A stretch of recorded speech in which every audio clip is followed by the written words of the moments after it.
ग्वालियर किले का निर्माण 6वीं शताब्दी में राजा सूरज सेन द्वारा शुरू किया गया था, जिसका नाम ऋषि ग्वालिपा के नाम पर रखा गया।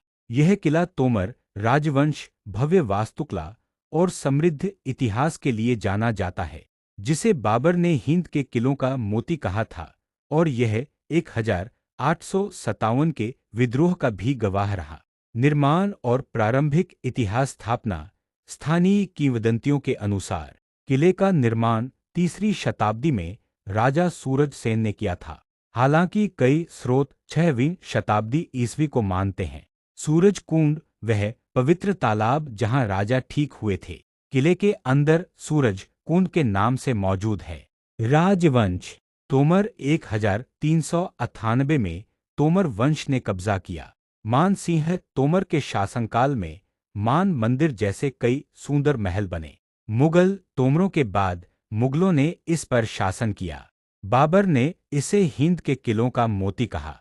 मराठा। मुगलों के बाद मराठों सिंधिया का शासन आया। 1857 का विद्रोह।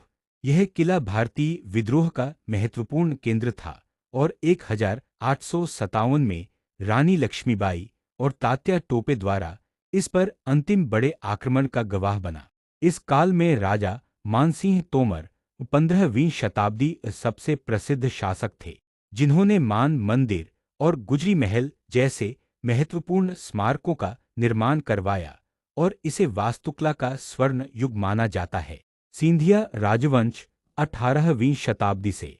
आधुनिक ग्वालियर राज्य की नींव राणोजी सिंधिया ने लगभग 1745 में रखी थी, जो सिंधिया वंश के पहले मराठा महाराजा थे। उनके बाद महाजी सिंधिया और अन्य शासकों ने राज्य का विस्तार किया और अंततः जिवाजी राव सिंधिया भारत की आजादी तक शासक रहे।